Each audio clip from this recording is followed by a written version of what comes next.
Welcome aboard, Giants fans, to episode 73 of Talk is Cheap, our New York Giants podcast right here on NJ.com. I'm Joe Giglio, joined as always by James Scratch and Dan Duggan. They cover the Giants for NJ Advanced Media. They were at MetLife Stadium on Monday Night Football to watch the Giants defeat the Cincinnati Bengals 21-20. The Giants now have won 4 games in a row, sit at 6-3, and talk of the playoffs permeating through the fan base as it should be right now, considering where the Giants stand in the conference. James, we'll start with you. That game on Monday night, it was very close. The Giants and Bengals trade scores early, and then it turns into a defensive struggle. And again, I mean, it's a theme of this year, the opposite of last year. The Giants find ways to win close games. They've won 6 games by, I believe, a total of 21 points in those games. It's a remarkable, 180 from last year. Definitely. I mean, it's not pretty. I don't think it's ever been pretty this year, but now I think you just have to kind of accept this is what the Giants are. They're a team that they have significant flaws, and you saw some of those flaws on display against the Bengals, but they find a way to pull through in the end, and they make the plays at the end, and they win these games. So I think that, all season we've kind of waited for, the pass rush to come together, and it's starting to get there. They've been much better the past few weeks, but it's still, near the bottom of the league. The offense is having its moments, but it's also, having long stretches of games when they struggle. But I think this is what the Giants are, and what they are is 6-3, and they're a serious contender in the NFC, warts and all. And I just think this is how they're going to have to win games down the stretch. And now we just have to see if they can continue to do so. Yeah, it does feel like that they have those warts, but they're winning games, and they're a contender. They are. And Dan, when you look at that game on Monday night, the thing that stood out to me, I mean, the defense, we talked about it all year, what they can be, what they were, all the guys they brought in. After that big play to Eifert on the first drive by the Bengals, the Giants' defense really clamped down on an offense that has some playmakers. I mean, they were good on Monday night. Yeah, I mean, I think it's kind of been the story all year, and even the numbers don't show how good this defense has been for the fact that they get put in bad spots so many times. It seems like every time there's a turnover, it's deep in Giants territory, or they let up the long kick return. Last night, they had a long punt return against the Eagles. And this defense just finds a way to just bail them out over and over again. And it's really impressive. I mean, they don't have these numbers that jump off the page, but at the end of the day, they have 6 wins. So that's the only number that really matters. And I think it really is just a testament to this defense just constantly digs in and never really just gives in. Even they give up the long pass to Eifert, they run them down. Granted, the Bengals still score, but it just seems like there's a lot of fight in this defense. And, again, I wasn't here last year, but it doesn't sound like, this team obviously didn't finish many games, so it seems like that's probably something that was lacking. Obviously, talent was a big issue too. But, yeah, I think everything you've seen from this defense this year is exactly what you're going to hope for. Because, again, I go back to this, it feels like every week. This was the worst defense in the NFL, one of the worst defenses ever last year. So the transformation to what they are now is pretty remarkable. It is. I mean, James, as Dan just mentioned, talent. That wasn't there last year. I mean, last year they were historically bad. This year, right now, they're 11th now after the game on Monday night. We're doing this podcast on a Tuesday in points per game allowed. And, James, the box score doesn't always tell the story, but just looking at it this morning, the top 3 in tackles for the Giants on Monday night: Olivier Vernon, 10 tackles. He added a sack. Damon Harrison, 8 tackles. And Janoris Jenkins, who had 6. And I thought he did a great job overall on A.J. Green. I mean, the Giants went out and spent a lot of money, and it feels like these guys they're worth the money right now.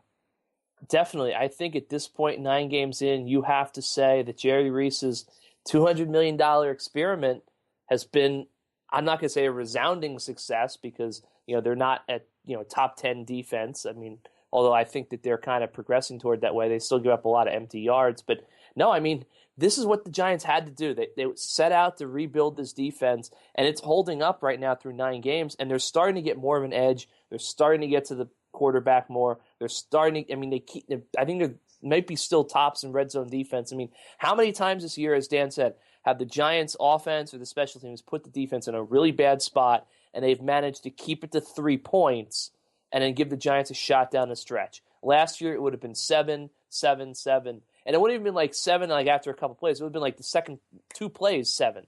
The Giants defense last year, I mean, look, it's amazing what a team can do when they have 11 starters who actually should be playing in the NFL on the field.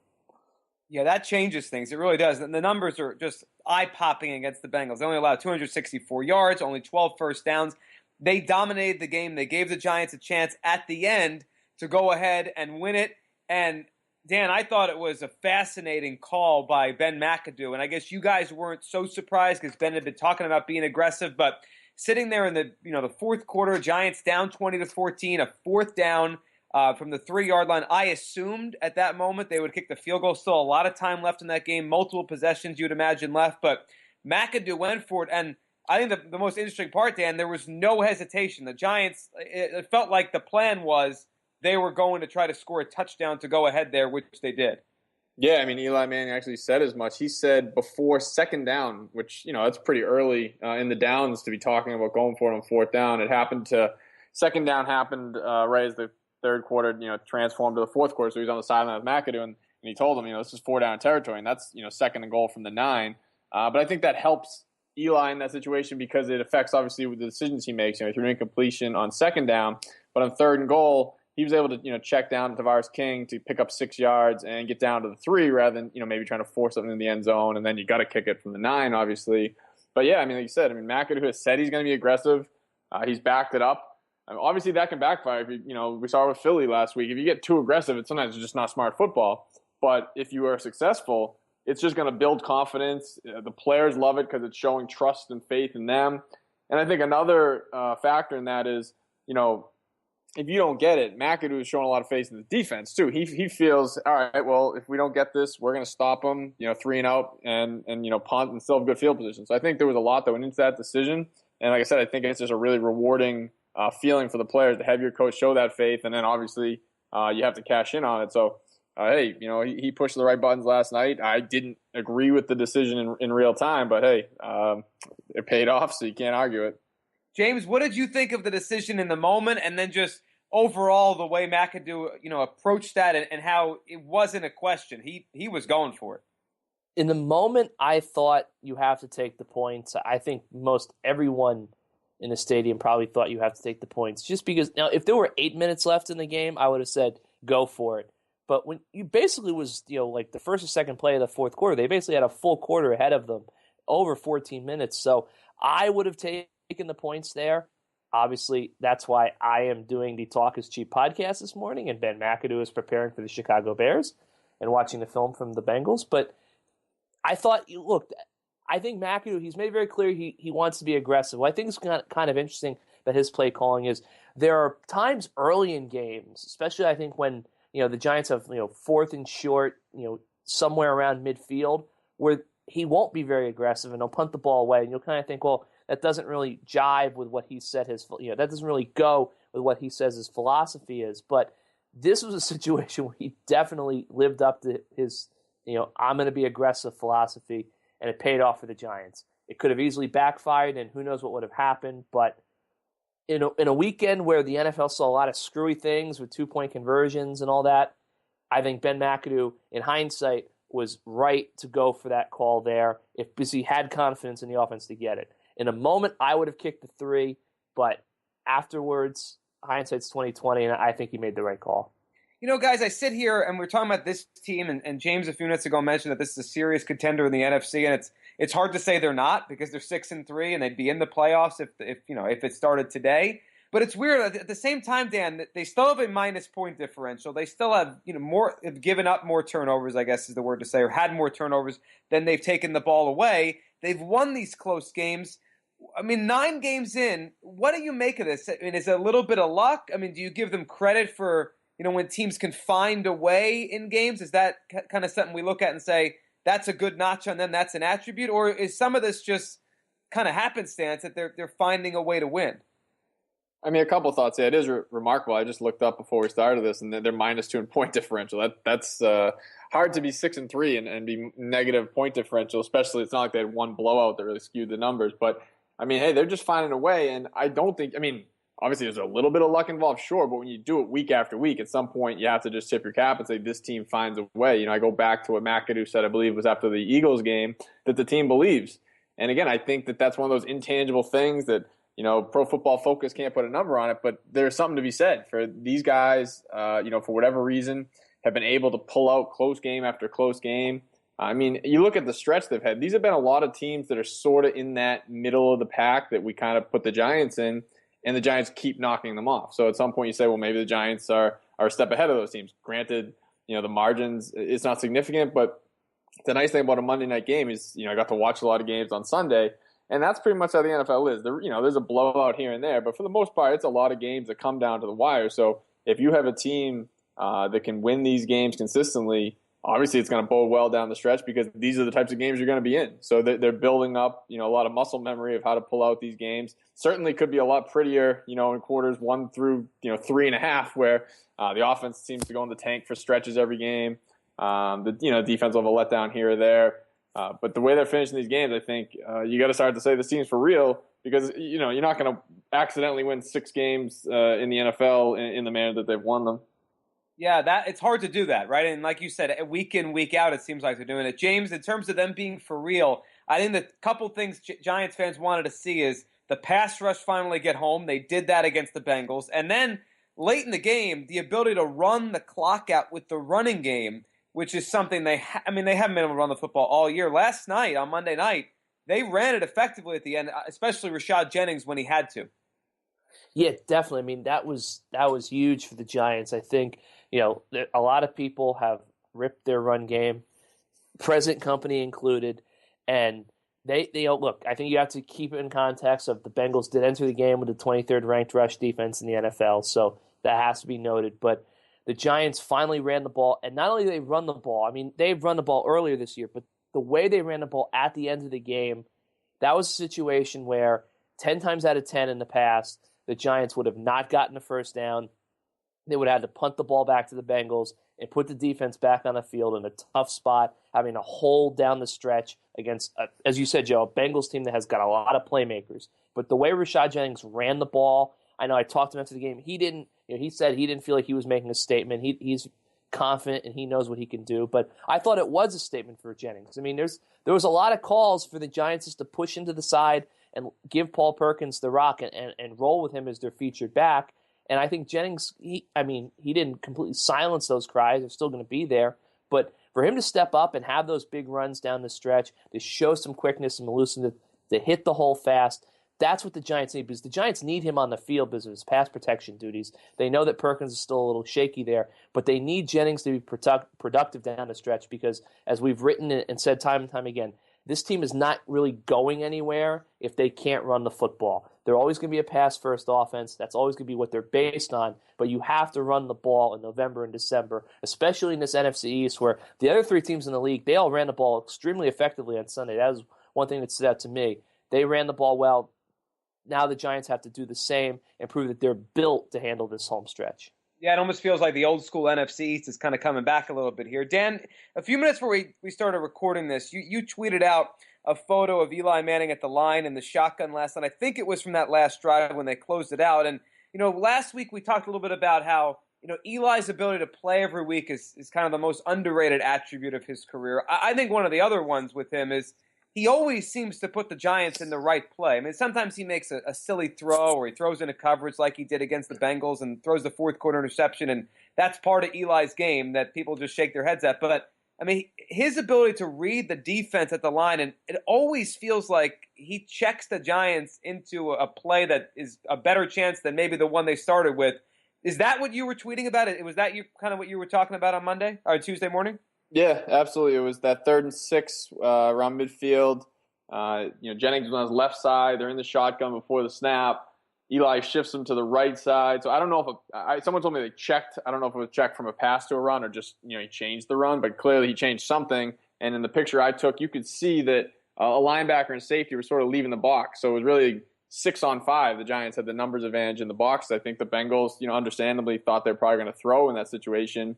So Eli checks and hands off to Jennings, got some great blocks in the middle there from Richburg, and Marshall Newhouse cleared the path for that big 8-yard run that essentially iced the game. Obviously, Jennings broke the 25-yarder to really put it away. But, yeah, like you said, he puts the team in the right plays, obviously more often than not.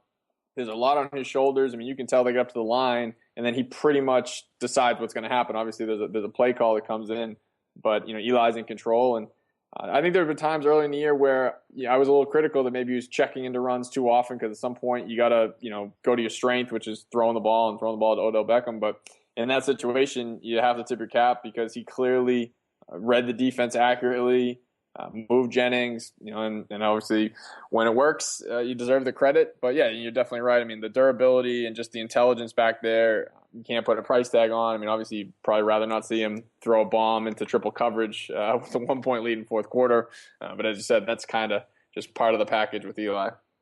James, we started this show, and you started by talking about the Giants being a contender, and it's true. And I think playoffs are a word now that exists among Giants fans again for the first time in a while. It's serious. I mean, last year was there because the division was bad, but they're 6-3 now, and they've won 4 in a row, and they have 2 games coming up here against the Bears and Browns, which they will be heavy favorites in to move to 8-3 before December hits.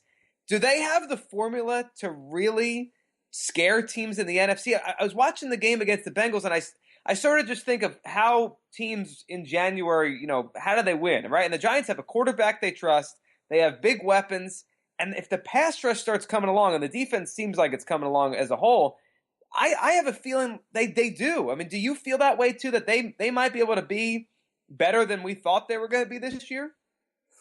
We've talked about, the -8 turnover differential, the point differential.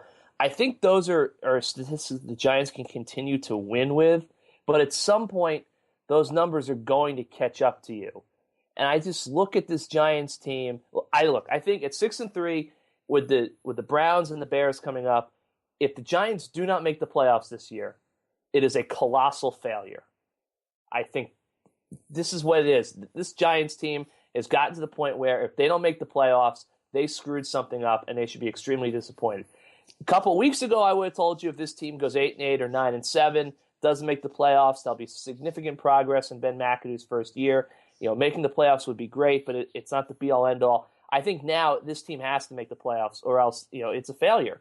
I don't know what you guys think about that. But then when I look at them going to the playoffs, I just think maybe they can win a game or two there. Obviously, I don't think teams are going to want to play the Giants with Eli Manning and the pass rush, and it's a team that, the players on this team, they weren't part of those Super Bowl runs, but there's always that sort of institutional memory that hangs over the Giants that they know how to win when they get to the playoffs. The guys who are wearing the uniform currently, most of them have not won in the playoffs, but I think there's kind of an aura that, once they get there, they're going to know what to do.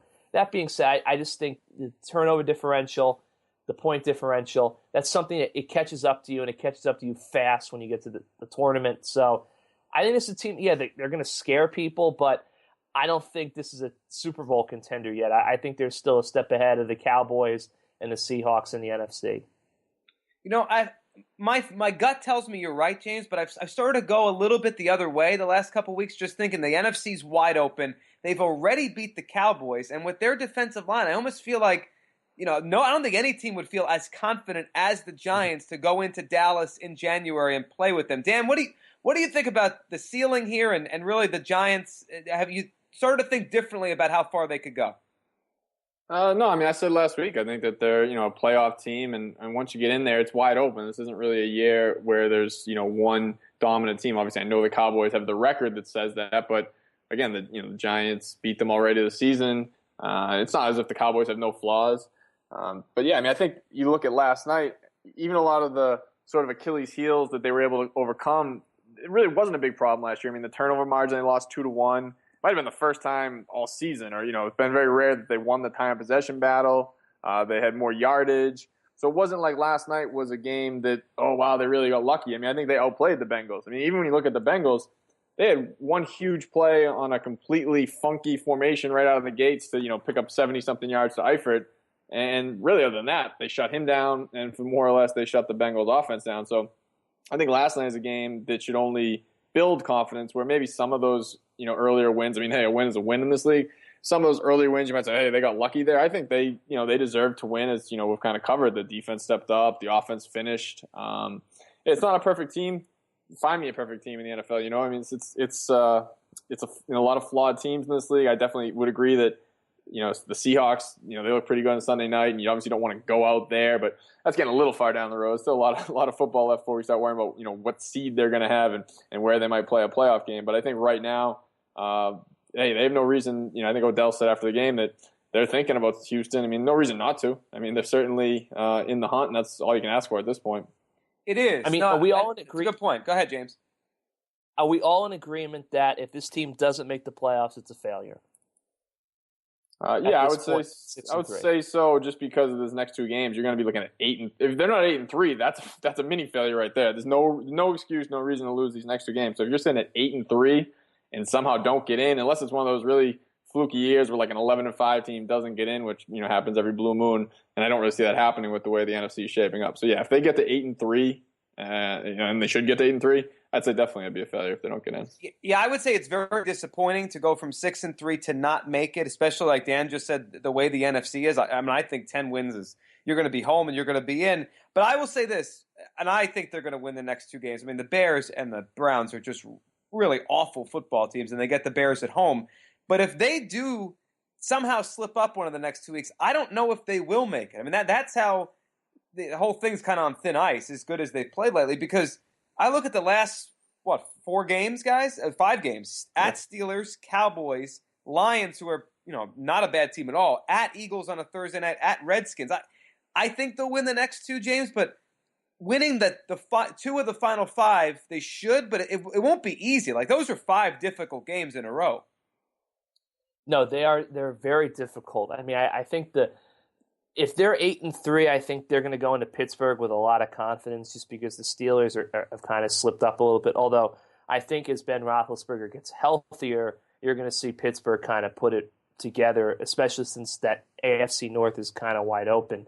But I just think you're absolutely right. I mean, the Bears, I will get to the Bears in a second, complete tire fire. Browns probably might not win a game this year.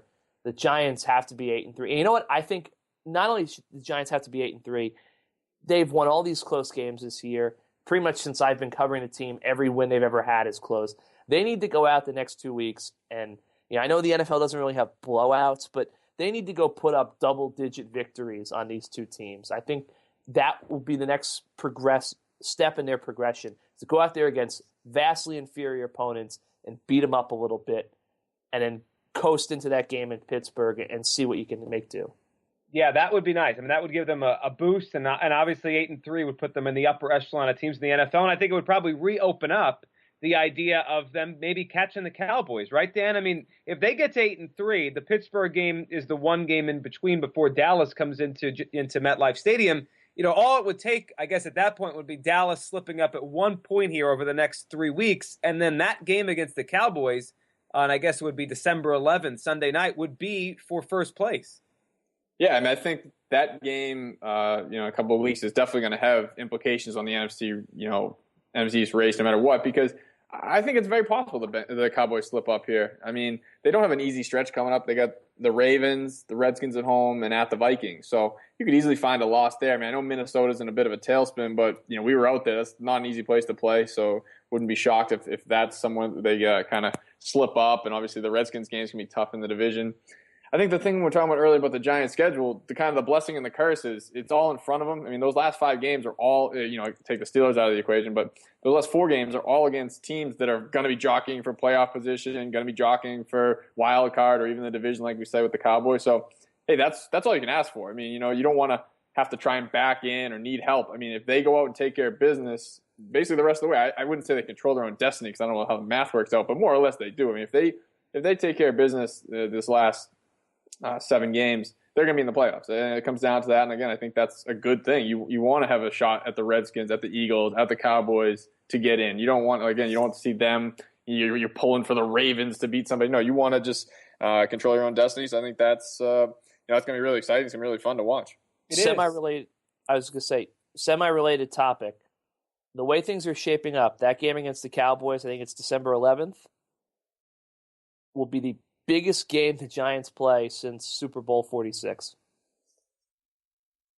Yeah, I mean, I'm racking my brain, but you're right, James. I mean, you can make Yeah, no, because it's not just like last year they were 6-7 and they were that kind of team that just were playing, I guess, meaningful December football, but nothing like being 8-3 or 9-3 or 8-4, whatever they'll be, and first place on the line against the Cowboys and potentially.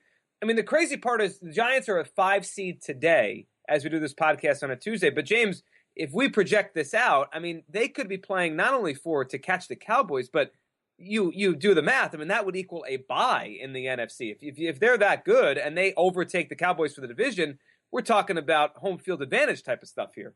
Oh, definitely. I mean, look, if the Giants somehow win the division and get a bye, and they're only a half game in the loss column behind the Seahawks. I mean, if they get home field advantage, then you throw everything out the window, and suddenly it actually becomes this team has to think we have to get to Houston or bust.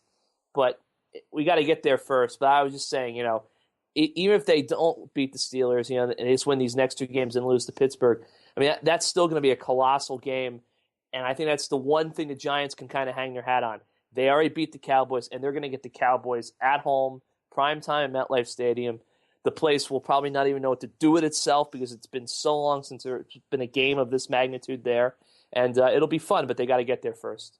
Before we look ahead to this particular game on Sunday against Chicago, a Bears team that looks like they're getting worse by the minute here, a couple thoughts maybe from you guys on the ceremony at halftime. I mean, you guys, I know you're working, you're covering the game, but that was, from what I saw and watching some of the videos after the game, it was pretty cool.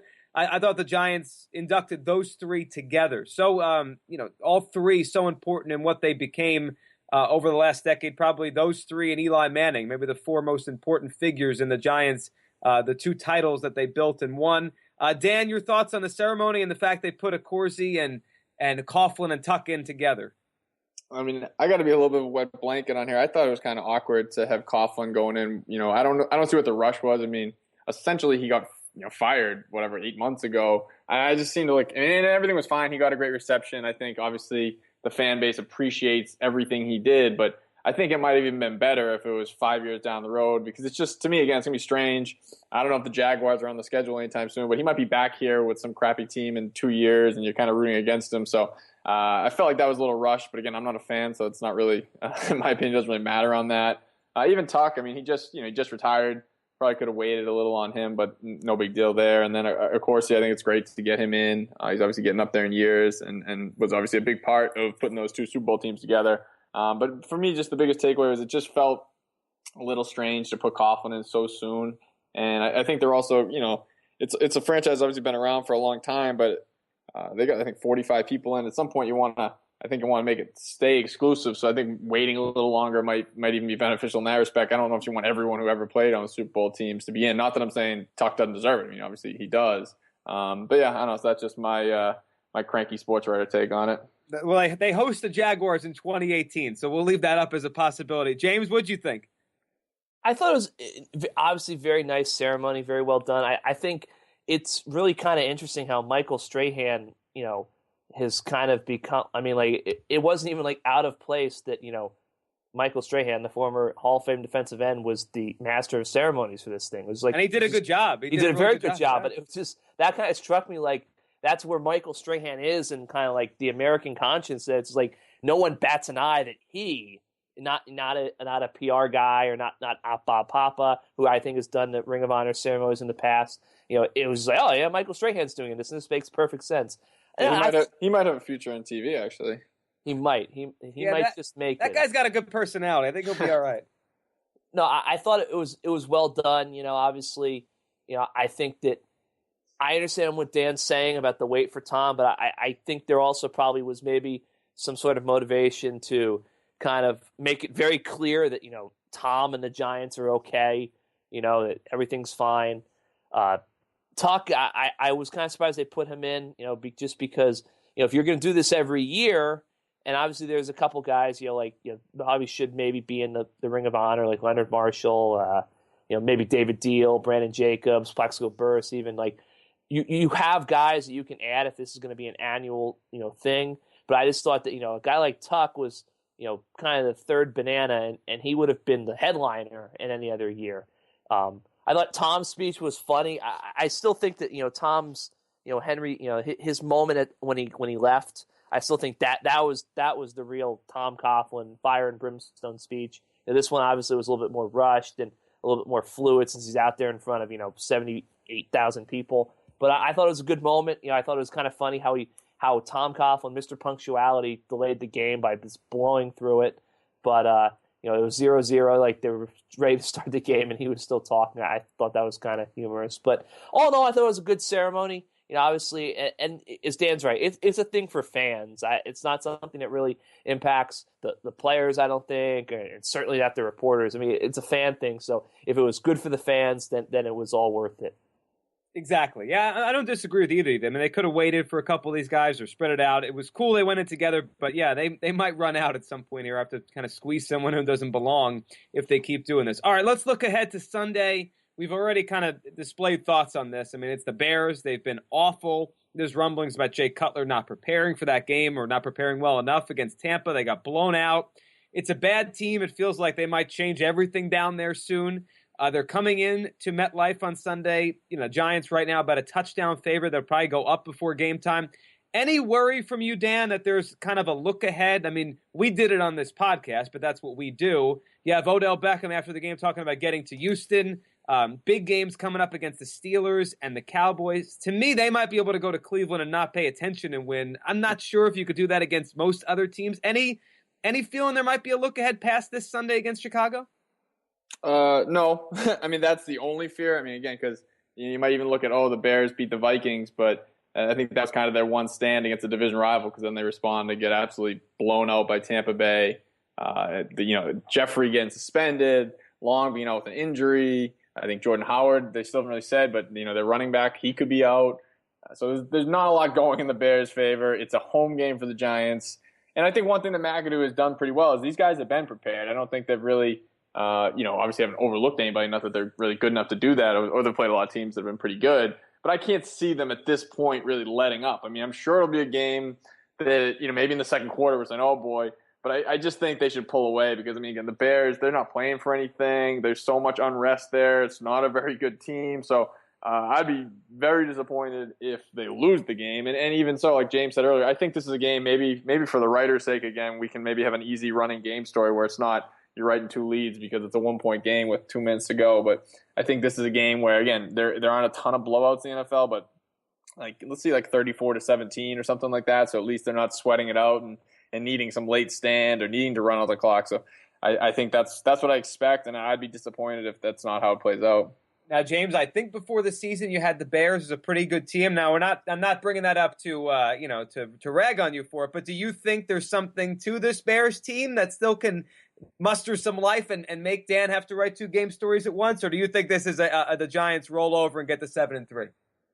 To go back to that, it's funny. I remember we were doing the picks, and basically we all had the same thing, and my gut just told me that the Vikings would not be able to, Sam Bradford would be okay, but they would somehow miss the playoffs, and it looks like that might happen.